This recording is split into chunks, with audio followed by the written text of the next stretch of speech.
Vous êtes bénis de Dieu ce matin? Amen. Bonjour déjà pour ceux qui ne me connaissent pas, moi c'est Romain. Donc j'ai fait ma rencontre avec le Seigneur il y a environ une dizaine d'années déjà. Et ce matin j'aimerais partager avec vous quelques réflexions sur le thème plaire à Dieu. Amen. Ce matin soyons honnêtes. Chacun d'entre nous souvent on cherche à plaire. On cherche à plaire à nos proches, à nos collègues, à nos amis et parfois même à des inconnus. C'est vrai? Mais ce matin il y a une question bien plus importante qui se pose. Est-ce que je plais à Dieu? Amen. En effet, il est important de se questionner sur cette question, sur ce sujet. Car vouloir plaire aux hommes sans même se soucier si nous plaisons à Dieu qui est au-dessus de tout, cela revient à de l'idolâtrie. Amen. Il ne s'agit pas d'impressionner Dieu pour gagner des points au ciel, non. C'est une relation, c'est un cœur tourné vers lui. La Bible dit que sans la foi, il est impossible de lui être agréable. Amen. Alors ce matin, nous allons entrer avec un cœur ouvert pour entendre ce message et on va écouter ce que Dieu a à nous dire. Alors déjà, pour commencer, pourquoi devons-nous plaire à Dieu? Amen. Nous devons plaire à Dieu parce que c'est notre culte raisonnable. Ce principe est illustré dans Romains 12 au verset 1. Je vous encourage donc, frères et sœurs, par les compassions de Dieu, à offrir votre corps comme un sacrifice vivant, saint, agréable à Dieu. Ce sera de votre part un culte raisonnable. Amen. Ici, plaire à Dieu par une vie consacrée est un acte d'adoration, n'est-ce pas? Ce n'est pas un geste mécanique, non, c'est une réponse à ce que Dieu a fait pour nous. C'est notre façon de dire, Dieu, tu as donné ta vie pour moi, je te donne la mienne. Amen. De plus, dans l'épître aux Éphésiens, Paul nous invite à une vie de discernement, où il dit clairement, discerner ce qui est agréable à Dieu. Amen. Chercher ce qui plaît au Seigneur devient notre boussole. C'est une façon de nous rappeler que notre objectif n'est pas de vivre selon nos propres convictions, mais selon celles du Père. Amen. Cela devient un critère de discernement dans nos choix. Il est aussi important de comprendre une chose. Plaire à Dieu entraîne des conséquences importantes. Et pour mieux comprendre ce que je veux dire, on va considérer ce que dit Proverbe au chapitre 16 et au verset 7. Quand l'Éternel approuve les voies d'un homme, il dispose même ses ennemis à faire la paix avec lui. Amen. C'est pas une belle promesse, ça? Amen. Ce verset souligne quelque chose. Lorsque notre conduite plaît à l'Éternel, il agit en notre faveur, parfois même au-delà de ce que nous voyons. Amen. Cela montre que lui plaire ne produit pas seulement de la satisfaction, mais cela produit également des fruits dans notre environnement. Mais attention, 2 Corinthiens 5 nous rappelle ceci également. C'est aussi pour cela que nous nous efforçons de lui être agréable. Soit que nous vivions dans ce corps, soit que nous le quittions. En effet, il nous faudra tous comparaître devant le tribunal de Christ, afin que chacun reçoive le salaire de ce qu'il aura fait, bien ou mal, alors qu'il était dans son corps. Amen. Ce verset met en évidence la justice de Dieu. S'il nous libère de nos ennemis lorsque nous le plaisons, il ne faut pas oublier que nous devons également rendre compte pour ce que nous avons fait sur la terre. Amen. Alors c'est pour toutes ces raisons que nous devons plaire à Dieu. Parce que c'est une réponse logique à son amour, parce que cela oriente nos choix vers le bien, parce que cela produit la paix, parce que nous avons des comptes à rendre. Amen. Amen. Maintenant que nous avons vu pourquoi il est important de plaire à Dieu, je vais vous donner quelques clés pour y arriver. Pour commencer, nous allons lire Hébreux au chapitre 13 et au verset 15 à 16. Par Christ, offrons donc sans cesse un sacrifice de louange, c'est-à-dire le fruit des lèvres qui reconnaissent publiquement lui appartenir. Et n'oubliez pas de faire le bien et de vous entraider, car c'est à de tels sacrifices que Dieu prend plaisir. Amen. Dans ce passage, il est clair, nous voyons clairement les attentes de Dieu. Il attend que nous reconnaissions que nous lui appartenons, non seulement par nos paroles, c'est bien, mais surtout par nos actes. Amen. C'est pourquoi le verset 16 parle de faire le bien et d'aider notre prochain. Nous ne pouvons pas prétendre appartenir à Dieu si nous ne sommes pas remplis de bonté. Parce que Dieu est amour et l'amour est plein de bonté. Amen, vous suivez. Romains 14 nous dit ceci. Celui qui sacrifie de cette manière est agréable à Dieu et est approuvé des hommes. Amen. Alors, moi je vous invite à être agréable à Dieu en servant Christ avec un cœur pur. Amen. Dans l'amour, la paix et la justice.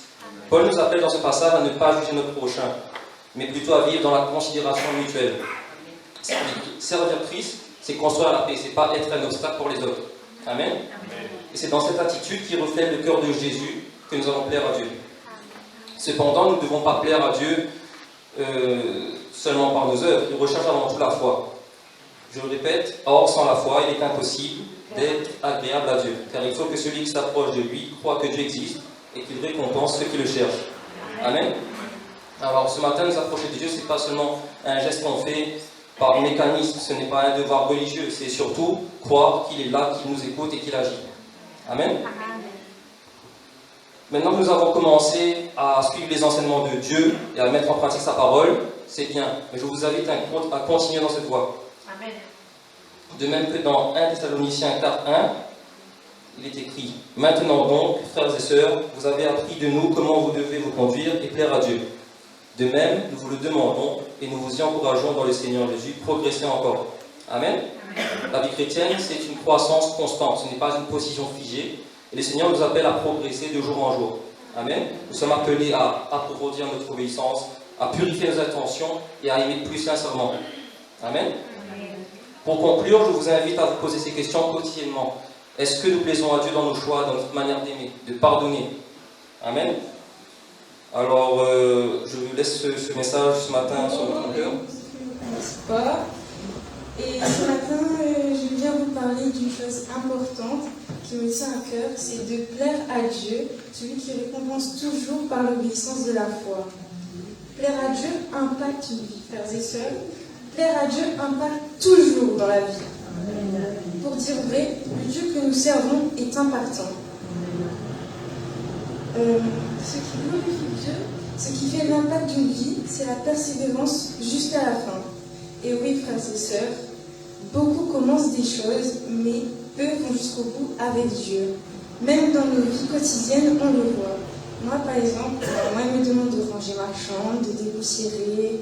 Je commence à ranger et puis 2 mois après, je réalise que je n'ai pas fini ce fameux rangement.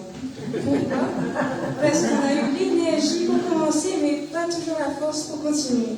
Voilà pourquoi il ne suffit pas de commencer, il faut aussi la puissance de Dieu pour continuer. Amen. Pourquoi il nous faut la puissance de Dieu pour continuer jusqu'au bout, frères et sœurs? Écoutez bien, il ne suffit pas d'avoir qu'un bon départ. Il nous faut quoi? La puissance de Dieu par l'obéissance de la foi. Amen. Dieu, il est l'alpha et l'oméga, le commencement et la fin. Mais entre les deux, le commencement et la fin, il nous appelle à toujours continuer, à tenir bon le flambeau de sa parole, vivante, agissante, à ne rien lâcher avec lui. Dans Luc 14:30, Jésus nous parle d'un homme qui a commencé à construire, mais qui n'a pas pu finir. Ce n'est pas ce que Dieu veut pour nous. Il veut que nous allions jusqu'au bout, que nous persévérons, que nous tenions bon. Et pour ça, il nous faut de l'endurance spirituelle, même dans l'adversité. Comment faire, frères et sœurs, pour ne pas faillir? Proverbe 24:10 dit: si tu faiblis au jour de la détresse, ta force est bien peu de choses. Quand les choses deviennent difficiles, c'est là que ta vraie force se révèle en Jésus. Pas dans Pierre, pas dans Paul, en Jésus. Amen. Et pour ne pas faiblir, tu as besoin d'obéir à sa parole. Amen. Tu as besoin d'une foi qui se renouvelle. Et ce matin, je vais vous parler des éléments essentiels pour entretenir une foi qui persévère, car nous avons un Dieu qui récompense. Amen. Et oui, un Dieu qui récompense, frères et sœurs. Beaucoup connaissent le nom de Dieu comme Jéhovah Jireh, Jéhovah Shalom, Seigneur, Sauveur, mais connaissons-nous le Dieu qui récompense? Pas juste dans notre tête, pas juste dans notre cœur, dans notre vécu, dans notre obéissance. La Bible dit dans Hébreux 11:6, comme a dit le frère Romain, or sans la foi il est impossible d'être agréable, comme a dit le frère Romain, or sans la foi il est impossible d'être agréable à Dieu, car il faut que celui qui s'approche de Dieu croit que Dieu existe et qu'il récompense ceux qui le cherchent. Écoutez bien, Dieu récompense ceux qui le cherchent. Amen. Pas de ceux qui ont tout compris, pas de ceux qui réussissent parfaitement, mais ceux qui le cherchent, ceux qui s'accrochent même dans le noir, même dans la tempête. Amen. Attention, ce n'est pas une foi passive, ce n'est pas une foi émotionnelle, c'est une foi qui obéit. Amen. Amen. Si Dieu nous demande de pardonner et que nous obéissons avec foi, même si cela nous coûte, nous allons expérimenter une paix surnaturelle, une paix que seul Dieu peut nous donner. Amen. Mais si nous écoutons des prédications sur le pardon et que nous refusons de pardonner, nous resterons bloqués. Ton cœur sera sec, tu auras soif. Ce n'est pas de l'obéissance de la foi, c'est juste de l'information qui rentre dans notre tête en écoutant des prédications sur Internet. Frères et sœurs, ce n'est pas ce que nous savons qui nous transforme, c'est ce que nous vivons dans l'obéissance de la parole de Dieu, qui nous transforme et qui renouvelle notre foi. J'ai vraiment à cœur que chacun de nous puissions connaître Dieu comme celui qui récompense en obéissant avec foi. Amen. Et pour cela, il faut que nous renouvelons notre foi chaque jour en exposant notre cœur à la parole, à la prière et à la présence de Dieu. Rester connectés à Jésus, les yeux fixés sur lui.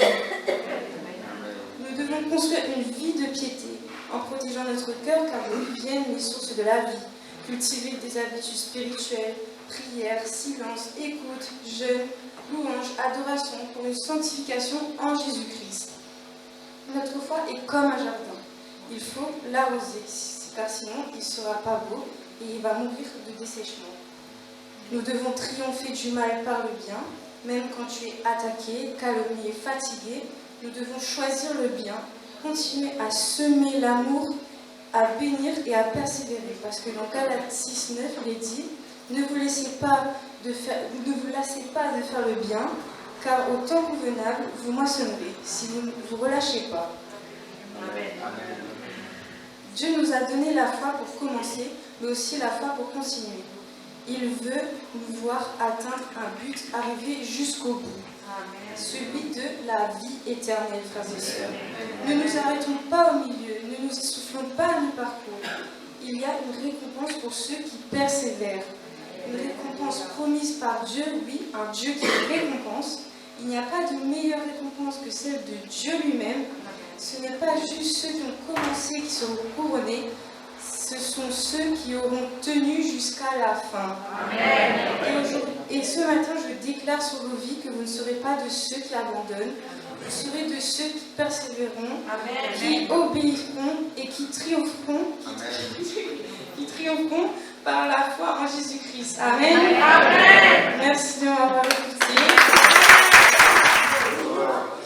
Je vais me présenter rapidement. Moi, c'est Diana. Je suis mariée au frère Romain. J'ai une petite fille qui s'appelle Laïa. J'ai connu notre église il y a 6 ans. Et c'est au même moment quand j'ai repris contact avec mon père. Du coup, c'est au même moment. Et c'est par son biais, du coup, que j'ai connu notre église.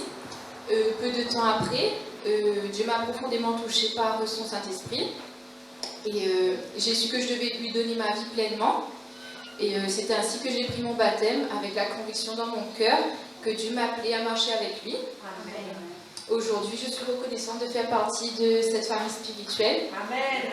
Et d'avoir la grâce de partager aujourd'hui la parole de Dieu sur un thème essentiel, déplaire à Dieu. Car on parle souvent de l'amour de Dieu, de sa grâce, de sa patience, et c'est vrai.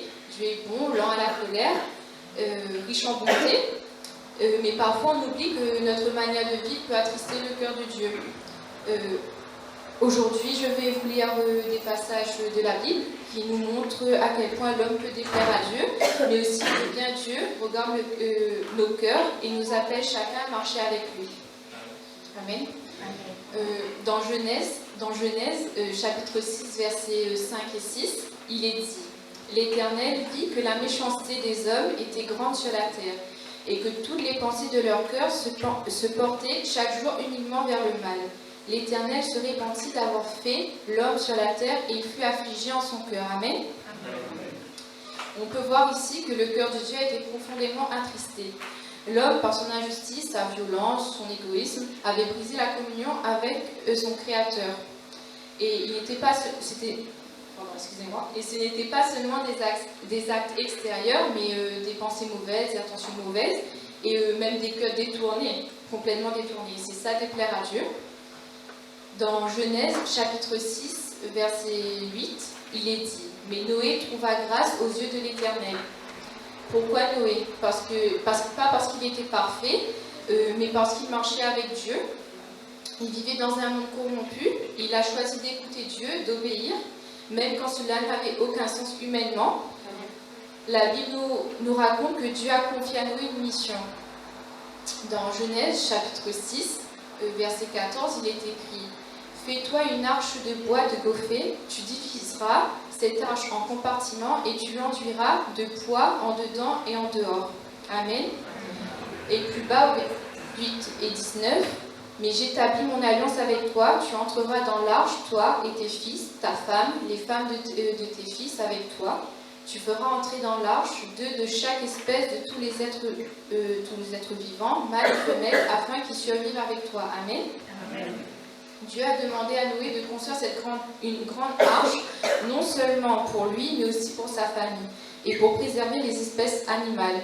Ce n'est pas un petit projet, Dieu lui a donné des instructions précises, et pendant des années, Noé a obéi avec foi. Ce que nous devons retenir est que Noé a choisi de plaire à Dieu dans un monde qui déplaisait à Dieu. Nous pouvons lire dans Proverbes, chapitre 6, versets 16 à 19, « Il y a 6 choses que hait l'Éternel, et même 7 qu'il a en horreur, les yeux hautaines, la langue menteuse, les mains qui répandent le sang innocent, le cœur qui médite des projets iniques, les pieds qui se hâtent de courir au mal, le faux témoin qui dit des mensonges et celui qui excite les querelles entre frères. » Amen. Et très souvent, on ne se rend même pas compte que certains de nos comportements, nos paroles, ce sont des choses que Dieu rejette. Mais Dieu ne cherche pas à nous condamner, il nous appelle. Pourquoi Dieu nous appelle? Dieu nous appelle à vivre en communion avec lui, à redevenir ce que nous avons été créés pour être, des hommes, des femmes à son image, dans l'amour, la vérité, la sainteté. Amen. Alors 1 Thessaloniciens chapitre 4 verset 7 nous dit « Car Dieu ne nous a pas appelés à l'impureté mais à la sanctification. » Et il nous est dit aussi dans Michée chapitre 6 verset 8 « On t'a fait connaître, ô homme, ce qui est bien, et ce que l'Éternel demande de toi, c'est que tu pratiques la justice, que tu aimes la miséricorde et que tu marches humblement avec ton Dieu. » Amen. Amen. Voici ce qui plaît à Dieu. Et comme il est écrit dans Michée chapitre 6 verset 8, il nous appelle à pratiquer la justice, c'est-à-dire c'est faire ce qui est bon et juste. Aimer la miséricorde, c'est pardonner, être compatissant et relever ce qui tombe. Marcher humblement avec Dieu comme Noé, jour après jour, dans la foi et l'écoute. Et tout cela, pas par notre propre force, mais par sa grâce et son Saint-Esprit qui vit en nous. Amen. Alors aujourd'hui, si tu sens que ton cœur s'est éloigné, que tu as laissé des pensées, des paroles ou des habitudes qui déplaisent à Dieu prendre la place dans ta vie, reviens à lui, confie-lui ce que tu vas abandonner. Dieu t'appelle, il t'aime et il t'attend.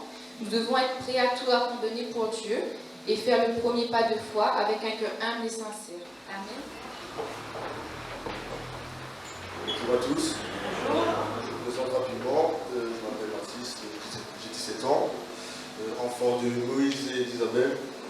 Je connais Christ depuis à peu près une dizaine d'années. Et aujourd'hui, je vais vous parler de déplaire à Dieu.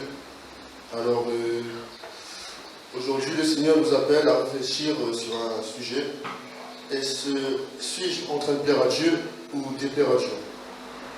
Alors déjà, il faut savoir, déplaire à Dieu, c'est marcher dans l'orgueil, l'indifférence, la désobéissance, la rébellion. C'est négliger sa parole, refuser sa correction, mépriser son amour manifesté à la croix. Dans notre quotidien, il est facile de tomber dans l'oubli de Dieu. Nous prions moins, nous lisons moins la parole de Dieu, nous tolérons des attitudes, des pensées et même des actions qui nous savons contraires à sa volonté. Et sans nous en rendre compte, nous commençons à attrister son cœur. Alors ce matin, je vais prendre un verset, Galates 1, verset 10. Maintenant, est-ce la faveur des hommes que je désire ou celle de Dieu?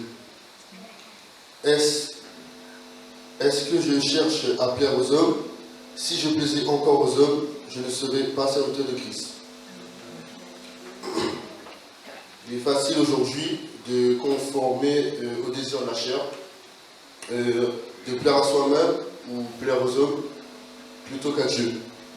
Mais ce verset nous dit les conséquences. Je ne serai pas serviteur de Christ.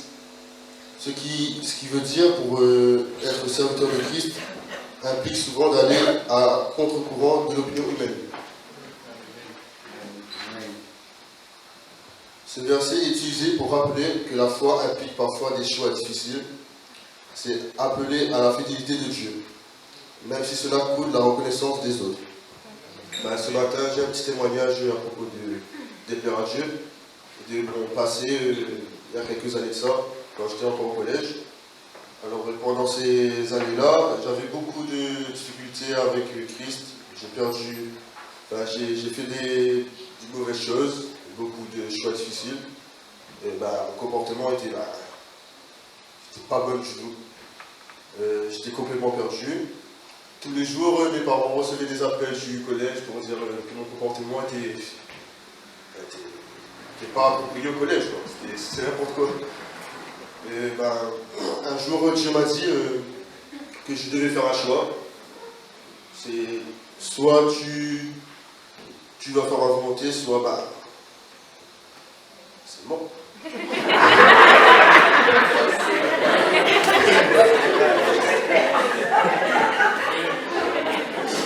J'ai donc choisi de faire sa volonté. J'ai dû faire beaucoup de sacrifices, couper des liens avec des mauvaises personnes. Et depuis ça, j'ai décidé de me baptiser. Je me suis baptisé. Et c'était une nouvelle vie pour moi. Amen.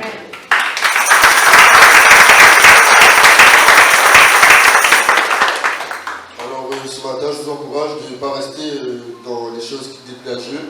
Renonçons à tout ce qui l'attriste. Plaire à Dieu doit être notre priorité. Amen. Et c'est notre joie, car rien n'est plus précieux que sa présence et sa paix dans notre vie. Amen. Merci de m'avoir écouté. Bonjour à tous et à tous. Moi c'est Dylan. J'ai 28 ans, je suis le fils de la sœur Céliane. Ça fait 4 ans qu'on fréquente l'église. Ça fait maintenant plus de 2 ans que je suis baptisé. Et après mon baptême, on dit que j'aurais plein de déserts à traverser. J'ai pris ça à la légère. J'ai vraiment à la légère. Donc moi aujourd'hui, ce que je vais dire, c'est pas vraiment une prédication, parce que mes frères et sœurs ont déjà bien parlé. Amen. Donc moi ce sera plus un témoignage. Amen. Du coup, après mon baptême, moi qui pensais être sauvé,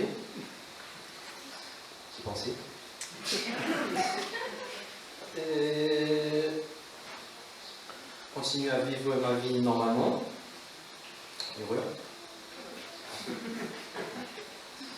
Du coup, j'ai continué à rester dans les addictions, en me disant oui, un jour je vais arrêter, un jour je vais arrêter, mais j'arrête pas. Je continue, et l'ennemi en même temps, il continue à m'attaquer, il continue à m'enfoncer. Et récemment, j'ai fait une belle chute émotionnelle. Et je me suis rendu compte que j'ai vraiment bien déplu. Et je me suis rendu compte aussi que Dieu est un Dieu d'amour. Amen. Et qu'il égare aucune brebis. Amen. Amen. Dans tout ce qui déplaît à Dieu, il y a notamment les péchés, les addictions. Surtout, je vais investir dans Galates, chapitre 1, verset 10. Maintenant, est-ce la faveur des hommes que tu recherches ou celle de Dieu? Est-ce que je cherche à plaire aux hommes? Si je plaisais encore aux hommes, je ne serais pas le serviteur du Christ. J'ai longtemps cherché à plaire aux hommes, en oubliant de plaire au plus important, notre Père Céleste. J'ai commis des fautes qui, aujourd'hui, j'en subis encore les conséquences. Et c'est justement dans ces conséquences-là que je me rends compte que si je ne cherche pas à lui plaire, bah peut-être au bout d'un moment je peux même plus apprécier.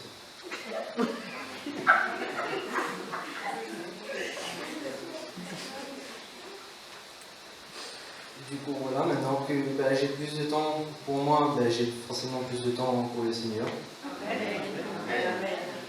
J'ai fait le choix définitif de lui plaire et d'arrêter de lui plaire.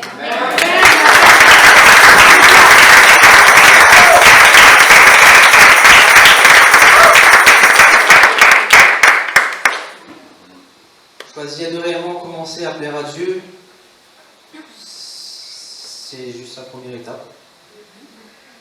Il y a encore plein d'autres étapes à suivre. J'en suis conscient, le combat n'est pas terminé. Il ne sera jamais terminé. Et je suis prêt à affronter tous les déserts avec le Seigneur. Amen. Bonjour à tous. Du coup, je m'appelle Mareva. J'ai été baptisée en 2017 et je suis la fille de la sœur Claude et du frère Laurent. Donc, enchantée à tous. Aujourd'hui, j'aimerais vous parler du thème de servir selon Christ. Souvent, quand on parle de service, on pense beaucoup aux différents services de l'Église, l'intercession, la louange, la prédication, etc. Et en fait, on pense souvent au ministère. Mais servir dans l'Église, c'est bien, mais que sommes-nous à l'extérieur? Est-ce qu'en dehors, on est vraiment charitable? Est-ce qu'en dehors, on est vraiment rempli de compassion? Moi, je peux vous dire que personnellement, ce n'est pas toujours le cas. Et quand je vois des fois les gens du monde être plus remplis de bonté que moi-même, ça m'attriste beaucoup et je me remets vraiment en question. Mais aujourd'hui, je ne veux plus attendre ce genre d'action pour me remettre en question. J'ai envie de changer ma manière de voir le service. Qu'est-ce que c'est réellement le service? Et vraiment l'appliquer dans ma vie. Donc on va lire ensemble Éphésiens, chapitre 5, versets 1 à 2. Soyez des imitateurs de Dieu, puisque vous êtes ses enfants bien-aimés, et vivez dans l'amour en suivant l'exemple de Christ, qui nous a aimés et qui s'est donné lui-même pour nous comme une offrande et un sacrifice dont l'odeur est agréable. Amen. Amen. Quand on décide de suivre Christ, on doit apprendre à le connaître, à connaître son cœur, son caractère, ses œuvres, et vraiment aspirer réellement à devenir comme lui, que ce soit en pensée ou que ce soit en action. Comme Christ nous a aimés et s'est sacrifié pour nous, on doit le faire aussi pour les autres. Pas par obligation, mais parce que l'amour de Dieu a tellement été grand pour nous, et que ce même esprit vit en nous, alors cet amour doit découler de nous pour les autres. Et je pense sincèrement que le service, c'est la manifestation physique de l'amour que Christ a eu pour nous. C'est pour ça que cette attitude de service, elle doit demeurer même en dehors de l'Église, parce que pour beaucoup, on sera la seule Bible qu'ils liront. Et que les actions vont plus que les mots. On est ici sur terre pour être des ambassadeurs de Christ. N'oubliez pas ça. On peut voir par exemple dans Jean chapitre 13, versets 14 à 15, je vais rapidement vous dire ce qui se passe, c'est quand Christ lave les pieds de ses disciples en fait. Et le service, c'est pas toujours gratifiant à première vue, parce que dans ce passage-là, déjà, Jésus lave les pieds de ses disciples. Alors on peut imaginer que les pieds des disciples n'étaient pas très propres, remplis de poussière, de boue à cause de leurs sandales. Et Jésus s'est mis à genoux. C'est une position qui rappelle l'humilité, qui rappelle de s'abaisser pour les autres. Et ça, en tant qu'homme, des fois, c'est pas facile de le faire. Mais dans ce verset-là, c'est écrit car je vous ai donné un exemple, afin que vous fassiez comme je vous ai fait. Si vous savez ces choses, vous êtes heureux pourvu que vous les pratiquiez. Comme Christ a agi, nous aussi, on doit agir. Et des fois, c'est pas facile parce que ça touche notre fierté, notre orgueil, ou des fois, juste, on n'a pas envie de le faire. Mais je pense que si on essaye d'arrêter de voir les gens comme des personnes quelconques, que ce soit les frères et sœurs dans l'église, que ce soit les gens du dehors, et qu'on commençait à les voir comme des Jésus, notre vision changerait. Quand je parle de Jésus, je ne parle pas d'idolâtrie, hein. Et je vais vous expliquer pourquoi je pense comme ça. Je pense que si on voyait les gens comme des Jésus, ce serait difficile en fait de détourner le regard d'eux. Est-ce qu'on laisserait Jésus se sentir seul? Est-ce qu'on laisserait Jésus avoir faim? Non, je ne pense pas. Mais il faut savoir que quand on s'humilie, quand on fait preuve de charité envers les autres, en fait, c'est à Jésus qu'on le fait. Amen, amen. Et en fait, on peut voir ça dans Matthieu 25, versets 35 à 40. C'est un long verset, du coup, je vais rapidement dire ce qui se passe. En fait, c'est quand Christ revient, il me semble, à un moment donné, il dit à ses servants, aux justes, car j'ai eu faim et vous m'avez donné à manger, j'ai eu soif et vous m'avez donné à boire, j'ai été étranger et vous m'avez recueilli.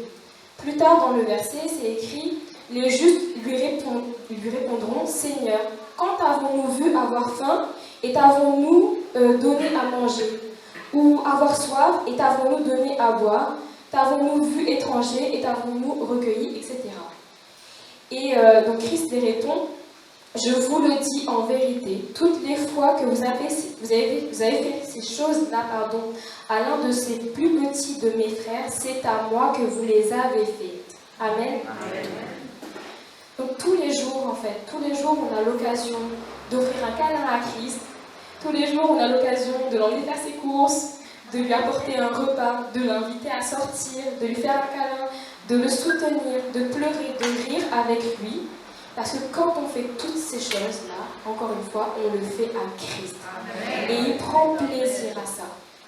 C'est ça le service. On en a parlé un peu avec plaire à Dieu. Le service, c'est l'humilité de donner de soi, de se sacrifier pour les autres, car Christ l'a fait pour nous. Que nous soyons vus ou non, ne sommes-nous pas les serviteurs de Christ aujourd'hui? Oui, servir, ça peut coûter. Ça coûte en temps, en ressources, en énergie. Et bien des fois, c'est inconfortable en fait. Mais c'est gratifiant. C'est gratifiant parce qu'on fait la volonté de notre Père. C'est gratifiant parce qu'on œuvre pour son royaume. Et parce que la récompense est grande. La récompense est grande au ciel, mais aussi sur la terre. Parce que quand on s'occupe des affaires du Père, le Père s'occupe de nos affaires. Amen.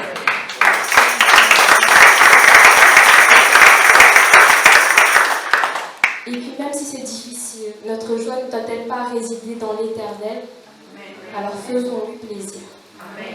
Donc aujourd'hui, je nous invite, moi premièrement, frères et sœurs, à reconsidérer le service non pas comme un devoir, non pas comme une action qu'on fait de temps en temps quand on est motivé, mais comme une attitude qui découle de l'amour de Christ. Amen.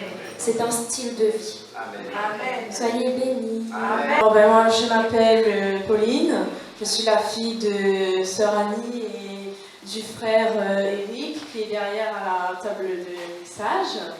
Là, je remercie Dieu pour cela, de servir dans l'église un petit peu. La maman qui est impliquée dans la prière d'intercession pour les prisonniers, qui fait un petit peu le ménage à l'église aussi. Amen. Reconnaissante pour cela. Alors aujourd'hui, je vais vous parler d'un thème qui me tenait à cœur de vous présenter, qui est sur l'humilité selon Dieu.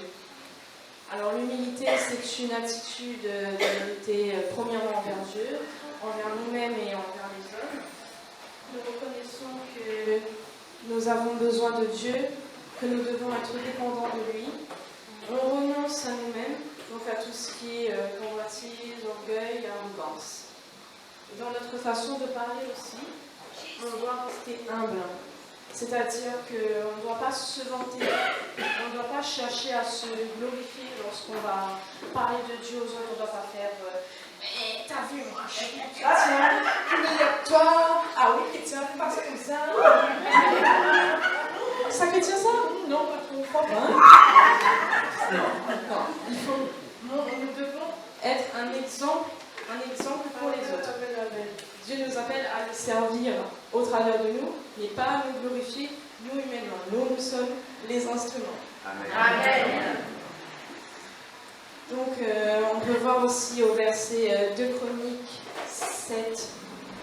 Non, on peut voir également au verset de 2 Chroniques 7 à 14, qui dit ceci: si mon peuple, celui qui porte mon nom, s'humilie, prie et renonce à ses mauvaises voies, je l'écouterai du haut du ciel, je lui pardonnerai son péché et je guérirai son pays. Alors on voit dans ce verset que si le peuple il renonce à ses désirs, à ses péchés, et qu'il reconnaît qu'il a besoin de Dieu pour avancer, et que sans lui ils ne pourront rien, alors Dieu est prêt à les exaucer et à pardonner leurs péchés. Et puis nous pouvons voir aussi un autre exemple, notamment par rapport à Job, qui était un homme droit, intègre et juste devant Dieu. Et puis un jour, il y avait Satan qui se promenait sur la terre, et Dieu lui demande qu'est-ce qu'il fait. Et il y a Satan qui lui dit non, je suis juste de passage sur la terre. Et Dieu lui fait comprendre oui, mais il y a mon serviteur Job, tu as vu comment il est droit, il est intègre, il n'y a personne comme lui. Et Satan, il voulait prouver à Dieu que s'il le toucherait par des malheurs et des fardeaux, qu'il abandonnerait. Donc Dieu, il lui a dit qu'il pouvait le toucher, mais pas sa vie. Et du coup, Job, il a été frappé par un ulcère malin. Et puis, il a aussi perdu des troupeaux de ses animaux, il a perdu ses enfants, il a fait ses amis qui étaient contre lui. Mais lui, Job, en fait, il a continué encore à espérer en Dieu et à espérer. Et il disait donc qu'il avait quelque chose à comprendre et que c'était pas pour le punir que ça arrivait. Et puis, à la fin, Dieu l'a restauré, il a prié pour ses amis, il a été restauré. On peut voir au verset dans Job 12 à 14. Pendant ces dernières années, Job a reçu de l'Éternel plus de bénédictions qu'il n'en avait reçu dans les premières années. Il posséda 14 000 brebis, 6 000 chameaux, 1000 paires de bœufs et 1000 ânesses. Il eut 7 filles et 3 filles. Donc, ce que je retiens de ce thème, c'est que malgré les épreuves qui nous arrivent, nous devons toujours tenir ferme, quel que soit ce qui nous arrive, et nous devons rester humbles. On ne doit pas chercher à se montrer, se faire voir, se glorifier.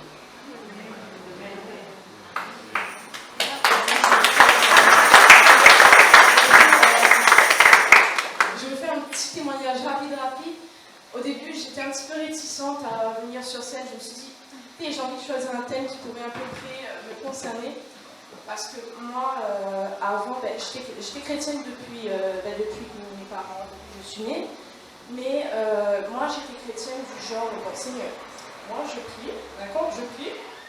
Mais par contre, là, s'il faut commencer à parler de toi, tout ça, là, moi, Et après, le Seigneur il me disait, oui, mais quand tu vas venir au lycée, tu vas voir, il y a des gens qui vont chercher à t'attaquer, ils vont faire plein de choses et tout. Mais non, Seigneur, inquiète pas. Et ça fait bien, de façon bien correcte. Mais ça remonte à moi très gentil, très douce, très calme. Et ça veut dire, t'es bête. On l'embête comme ça, t'es. Là, le Seigneur, t'inquiète pas, mais j'ai rien à faire. Ok, je dois mettre mon petit Seigneur, on ne peut pas faire rien sans petit Seigneur, pardon. On n'aurait pas dû faire la manipulation, pardon. Et du coup, bon, je me suis dit, on reconnaît pas.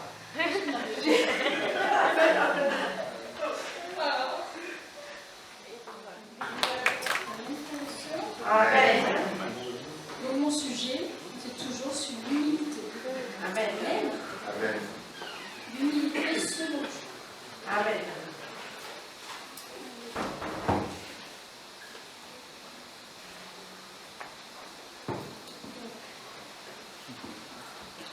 Marcher en toute humilité avec Dieu, pour moi, c'est l'obéir. Amen.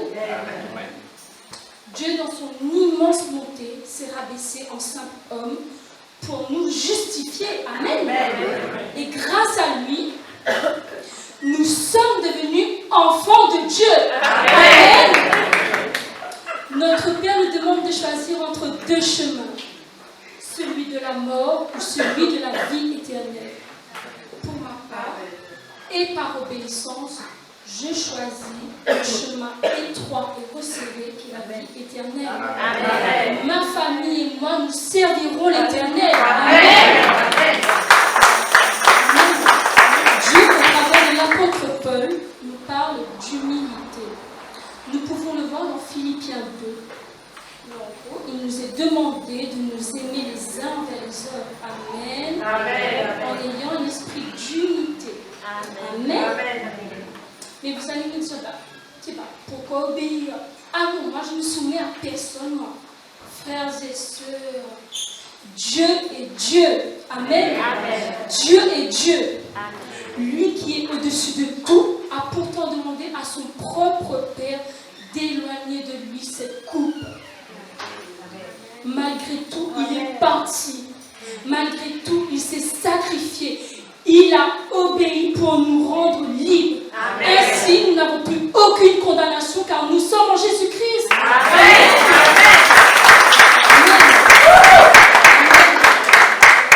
Et oui, l'obéissance fait partie de l'humilité en Dieu. Frères et sœurs, soyons à l'image de Dieu en étant humbles, patients, remplis d'amour. Cela rend notre Yahweh heureux. Amen. Oui, cela paraît difficile, sauf que le Saint-Esprit nous a été donné en aide. Amen. Amen. Le réparateur des brèches, le consolateur est avec nous. Si Dieu est avec nous, qui sera contre nous? Amen. Il nous façonnera comme le potier façonne l'argile. Amen. L'obéissance à cause de l'image de Dieu, l'obéissance pour Dieu, les yeux fixés sur lui, avec le respect et la crainte de l'Éternel. Mais maintenant, nous allons voir le contraire de l'humilité. Le contraire, c'est quoi d'après vous? Est-ce que vous pensez que l'orgueil fait partie de l'humilité selon Dieu? Dans Jacques 4, verset 6, Dieu dit dans sa parole, Dieu résiste aux orgueilleux, mais il fait grâce aux humbles. Dieu résiste aux orgueilleux, mais il fait grâce aux humbles. Amen. Que Dieu nous révèle ce matin.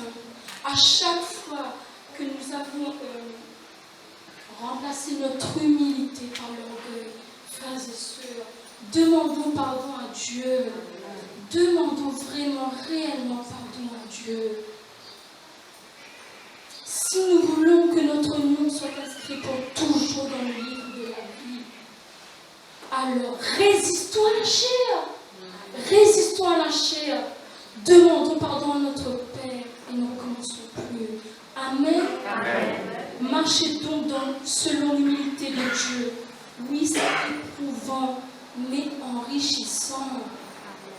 Cela nous fait grandir en sagesse. Proverbe 15:33, il est écrit, la crainte de l'Éternel enseigne quoi? Enseigne la sagesse.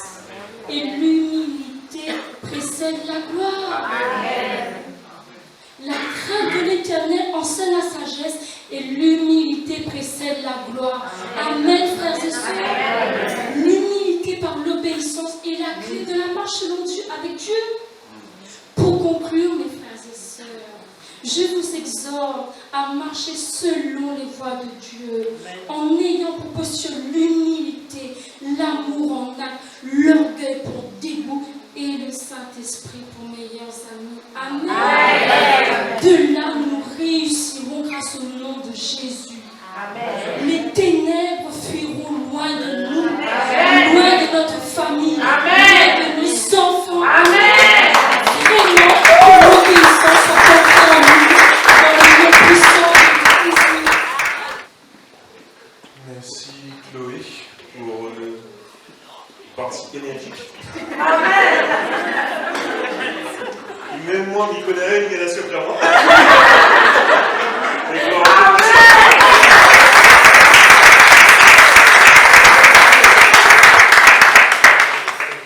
Donc, je voudrais aujourd'hui vous parler sur la notion de grandeur selon Christ dans le royaume de Dieu. Quand Sandra nous avait partagé un peu tous les thèmes, tous les sujets que vous pouvez aborder, regardez quand même une certaine ligne de conduite. Il y en a un, celui-là, la notion de grandeur qui m'a parlé directement et qui m'a fait penser à un personnage. Enfin, on va voir, il y en a deux. On va dire, il y en a un. Donc déjà, qu'est-ce que la grandeur selon Dieu? La grandeur selon Dieu est de servir et non d'être servi, comme il est dit dans Matthieu chapitre 20, verset 28. C'est ainsi que le Fils de l'homme est venu, non pour être servi, mais pour servir et donner sa vie comme la rançon de plusieurs. Amen. Donc, le personnage que j'ai vraiment eu à cœur quand j'ai vu ce thème, c'est l'histoire de Gédéon. Donc, quand on parle de grandeur, Gédéon, généralement, il revient assez souvent. Même si c'est le plus petit du plus petit village, du plus petit pays, de la plus petite famille. Il est tout petit. Mais il a un grand.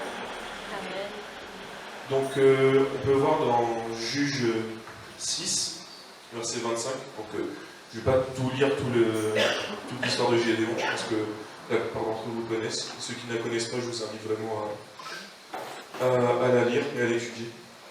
Donc, il est dit dans Juge 6, 25. Dans la même nuit, l'Éternel dit à Gédéon, prends le jeune taureau de ton père et un second taureau de 7 ans, renverse l'autel de Baal qui est à ton père et abat le pieu sacré qui est dessus, pour ensuite construire aussi l'autel de l'Éternel. Amen. Gédéon avait toutes les raisons de refuser ce que l'Éternel lui a dit, parce qu'il allait directement s'attaquer à son propre père, à son propre peuple. Mais Gédéon, et heureusement pour lui, j'ai envie de dire, parce que vu la colère de l'Éternel, il vaut mieux être dans ses plans. Gédéon a obéi et servi son Dieu, même s'il devait s'opposer du coup à son peuple, qui ne comprenait pas ce qu'il faisait. Et déjà là, on peut voir déjà la notion de grandeur qu'il avait déjà compris, en fait, Gédéon, de servir au lieu d'être servi. Et après ça, on voit que Dieu a continué à utiliser Gédéon. Il lui a dit que ça allait être lui qui serait utilisé pour délivrer le peuple de la main de Madian. Et même s'il avait déjà obéi au Seigneur pour détruire l'autel, il a quand même eu des craintes et il n'a même pas cru à l'Éternel. Car comme il dit, il a vu sa situation, c'était le plus petit de sa maison, du plus petit pays, de la plus petite ville, de tout ce qui est petit.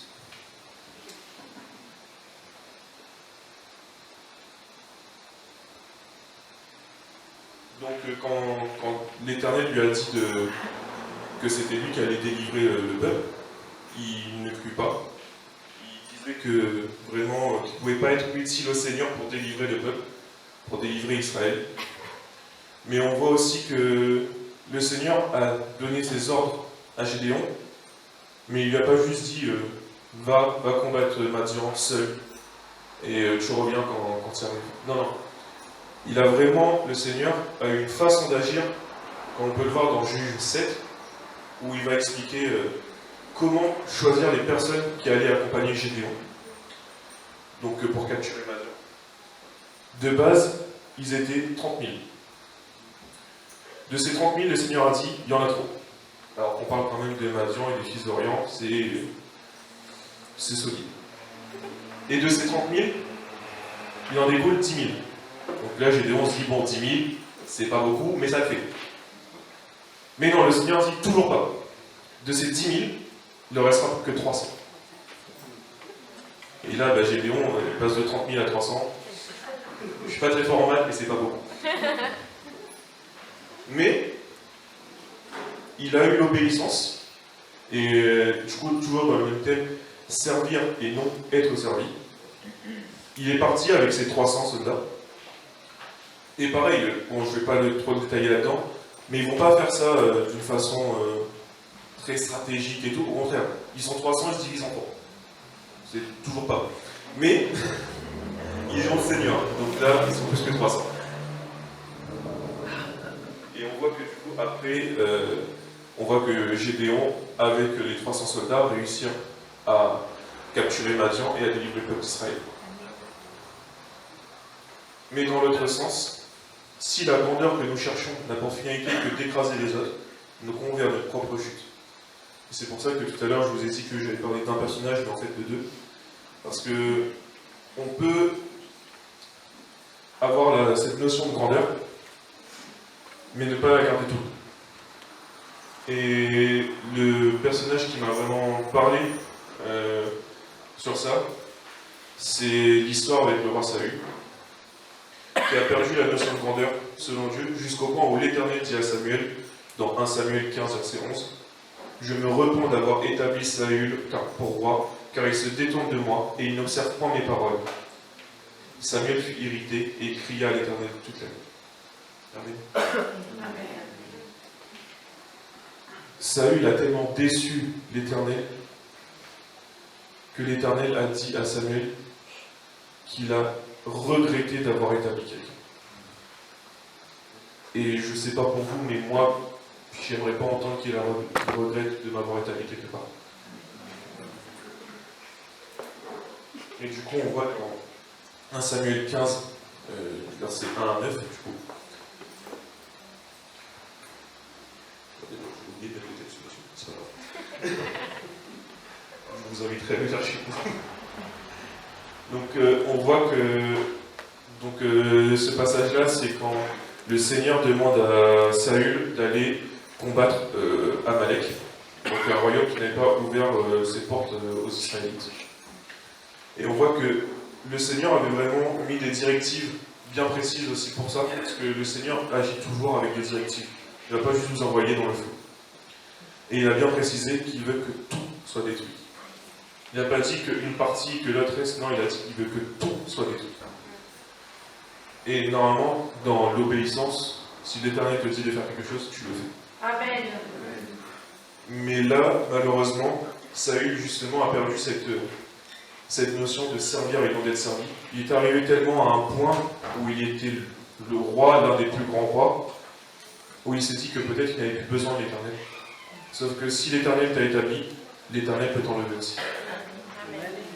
Et on voit que Saül, dans ce passage-là, quand le Seigneur l'envoie pour combattre Amalek, le Seigneur vraiment du coup lui demande de détruire tout ce qui appartient aux Amalécites. Mais Saül garda les meilleurs animaux et ne tua point le roi. Alors que c'était bien précisé qu'il veut que tout soit détruit. Et il a même aussi ensuite vraiment dit à ses soldats de garder les meilleurs pour lui et de jeter les mauvais. Donc il avait donné en offrande à l'Éternel le mauvais et gardé le meilleur pour lui. Et c'est vraiment à ce moment-là que Saül perdit la notion de grandeur de Dieu, car il n'était plus là pour servir le Seigneur, mais pour être servi. Et juste avant de conclure, cette histoire-là, ce passage-là de Gédéon, il y avait à peu près 1 an et demi, le pasteur Ruben m'avait dit « Va étudier ce livre-là ». Moi j'ai dit « Ok ». Mais je ne l'ai pas fait dans la foulée. Donc déjà, pardon. Mais vraiment, du coup, j'ai vraiment là, sur ces dernières semaines, vraiment étudié ce livre, étudié cette histoire. Et du coup, vraiment, je voulais te remercier, Ruben, pour vraiment m'avoir encouragé à lire ce passage-là.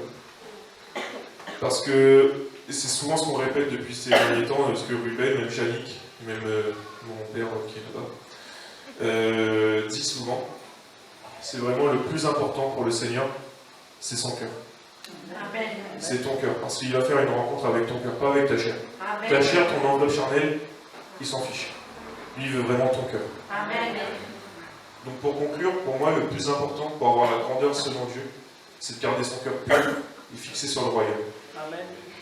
Ce n'est pas l'homme qui est à lui, mais Dieu. Amen. Comme il est dit dans Proverbe 4, 23, garde ton cœur plus que toute autre chose. De lui viennent les sources de la vie. Amen. En vrai, je suis béni d'être là, je suis content. Amen. Donc, je me présente rapidement. Donc, je m'appelle Loïc, je suis le frère de Benoît.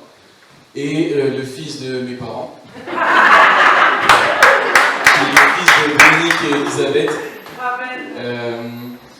Et par la même occasion, je le dis, parce qu'il y a mon grand-père qui est là, je suis le petit-fils de Michel. Donc, je rends grâce à Dieu pour ça. Et je l'ai gardé pour la fin, mais je suis le mari très très fier de ma femme.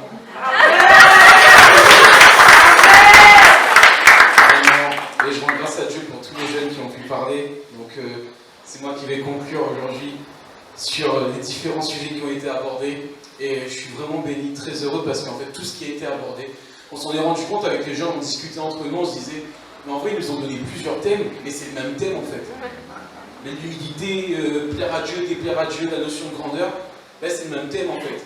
Et si on regarde bien, si on pousse bien les choses, et ben on va étudier exactement les mêmes choses, on va avoir des versets en commun.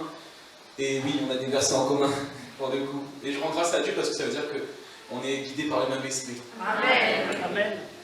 Pour parler avec vous de la notion de grandeur, selon Dieu, il y avait plein d'exemples dans la Bible. Benoît en a cité deux. Et moi j'ai pris un exemple, j'ai pris l'exemple de Ruth. Je ne sais pas si tout le monde connaît Ruth dans la parole de Dieu, mais c'est quelqu'un de très important et c'est même la base de quelque chose de très important.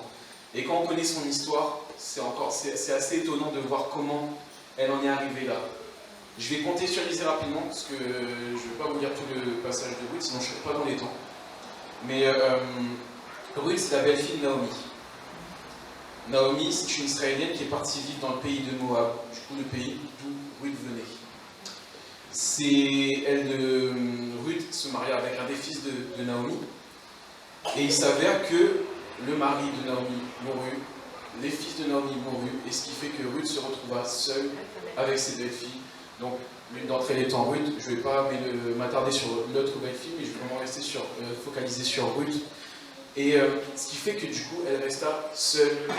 Donc, Ruth, veuve, Naomi, veuve également. Naomi, elle va pousser Ruth à partir. Pourquoi elle va pousser Ruth à partir? Parce que c'est quoi la situation dans laquelle elles vont se retrouver? Elles sont deux veuves ensemble. À l'époque, elle n'avait pas de mari, et à cette époque-là, c'était chaud. Parce que du coup, qui allait ramener en gros à manger, quoi, tout simplement. Et elle se retrouve dans une situation difficile. Du coup, Ruth, Naomi pousse Ruth à partir, pardon. Et Naomi, elle a une réponse qui m'a marqué. C'est dans Ruth 1, 16, verset 16-17. C'est écrit, Ruth répondit, ne me presse pas de te laisser, de retourner loin de toi. Où tu iras, j'irai, où tu demeureras, je demeurerai. Ton peuple sera mon peuple, et ton Dieu sera mon Dieu. Où tu mourras, je mourrai, et j'y serai enterré. Que l'Éternel me traite dans toute sa rigueur, si autre chose que la mort vient à me séparer de toi. Amen. Et là, on voit la première étape, la première chose que l'on voit où Ruth a montré sa fidélité. Elle a montré sa fidélité envers Naomi. Elle a été fidèle, elle est restée avec Naomi alors que la situation dans laquelle elle allait se retrouver, ça allait être chaud. Vraiment chaud. Et ça m'a touché parce qu'en étudiant vraiment sur la notion de grandeur, il y a un thème qui me revenait à cœur à chaque fois, c'est la fidélité.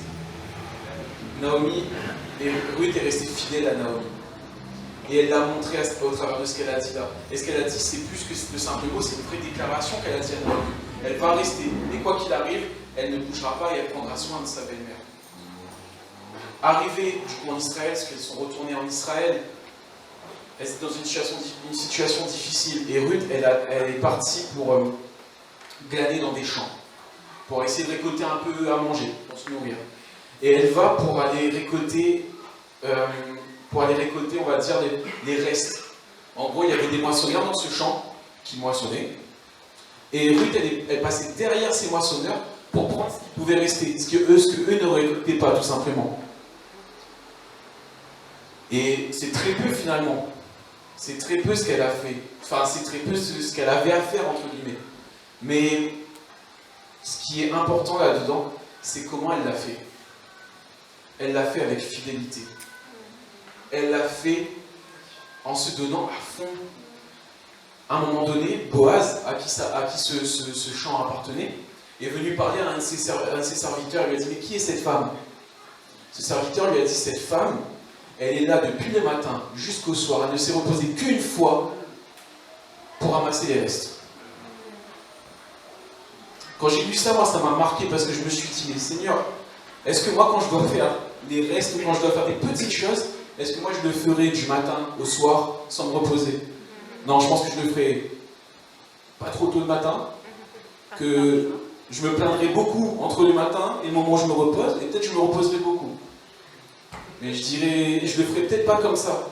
Et en fait, Dieu m'a montré que qu'importe ce qu'il nous donne à faire, il faut qu'on soit fidèle. Amen. Amen. Il faut qu'on soit fidèle. Amen. Et j'ai même envie de vous dire, peu importe la grandeur de ce que Dieu nous donne à faire. Et quand je dis grandeur, c'est pas la grandeur selon Dieu, parce que tout ce que nous faisons pour la gloire de Dieu, c'est grand. Amen. Nettoyer l'église, et je veux vraiment bénir toutes les personnes qui s'occupent de ça dans l'église, et je rends grâce pour toutes ces personnes-là, c'est grand. Amen. Parler devant ce que le pasteur, les enseignants font, c'est grand également pour le Seigneur. Encourager ton voisin qui est mal parce qu'il vient de faire un accident ou parce qu'il a perdu un proche, c'est grand également. La grandeur selon Dieu, c'est pas selon les actes que nous allons faire, c'est selon notre cœur. Amen. Ruth, elle était veuve, vous vous en souvenez. Elle était avec sa belle-mère, dans une situation, c'est chaud, c'était compliqué.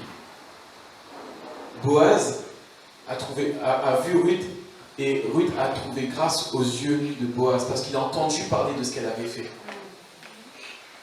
Je ne vais pas poursuivre, c'est plus complexe que ça, mais je vais aller directement vers la fin, mais Ruth, elle se maria avec Boaz. Boaz, c'était un homme riche et puissant. C'était un homme qui avait beaucoup d'influence. Elle s'est retrouvée de rien à marier avec un homme fort et puissant, riche et puissant. Et vous croyez que Dieu s'est arrêté là?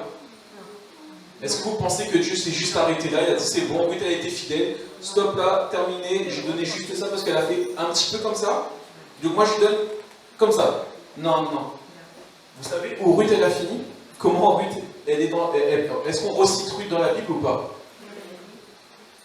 On cite Ruth dans la Bible, on la cite dans un passage de Matthieu. Je ne vais pas le lire, mais dans Matthieu 1er, il nous est fait part de la généalogie de qui? Et d'après vous, qui apparaît dedans? Et pourquoi? Vous ne savez pas? Parce qu'elle a été fidèle. Elle a été fidèle dans tout ce qu'elle a eu à faire. On lui a donné des petites choses, elle a été fidèle. On lui a donné des plus grandes choses en se mariant. Elle a eu d'autres tâches à faire encore. Elle a été fidèle. Elle a été fidèle à sa belle-mère alors qu'elle n'avait aucune obligation. Aux yeux de l'homme, c'était, on va dire, c'est n'importe quoi. Tu es encore en âge de te marier, vas-y, pars. Non, elle a été fidèle. Aux yeux de l'homme, tu vas ramasser derrière les moissonneurs. Est-ce que c'est beaucoup? Non, non, mais va pas le faire. Bon, plains-toi un petit peu, tu as quand même une situation compliquée. Non, je le fais avec fidélité. Et Dieu, au-delà de ce que Ruth a fait, il a vu son cœur. Il a vu son cœur. Et elle est rentrée dans la lignée de Jésus. Elle est une des ancêtres directes de David. Amen.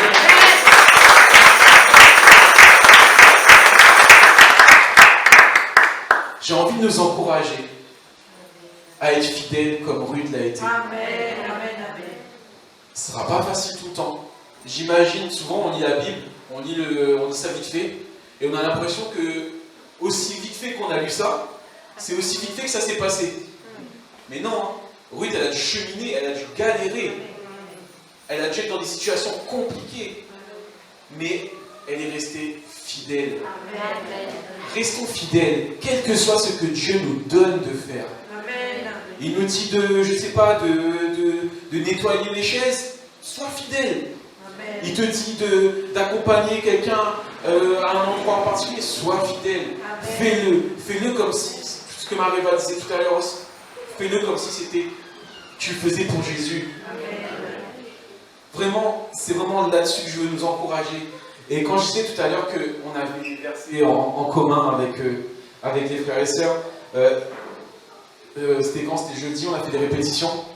Et à la fin, je leur ai donné un passage, je leur ai dit, bon, je leur donnais un passage de ce que j'avais prévu, et je leur lis un verset, et là, Romain vient me voir, Mathieu vient me voir, il fait, ouais, mais non, mais tu nous as dit notre verset en fait. Donc, comment on va faire? Non, en fait, c'est super bon signe. Si on a des mêmes versets en commun, ça veut dire qu'on est sur la bonne lignée, on suit la bonne chose. Et je vais juste conclure du coup avec Galates 1, verset 10. Et je pense que ça va être une bonne conclusion pour tout ce qu'on a pu dire ce matin, tous ensemble. C'est écrit, et maintenant, est-ce la faveur des hommes que je désire ou celle de Dieu? Est-ce que je cherche à plaire aux hommes? Si je plaisais encore aux hommes, je ne serais pas serviteur de Christ. Amen. Et au-delà des jeunes que vous avez vus ce matin, ce sont des serviteurs de Christ qui sont venus devant vous. On est venus devant Dieu en premier. On a fléchi le genou devant le Seigneur et on est venus vraiment comme des serviteurs du Seigneur. Donc, merci de nous avoir écoutés et merci surtout de continuer à prier pour nous parce que c'est important. Et gloire à Dieu. Soyez bénis.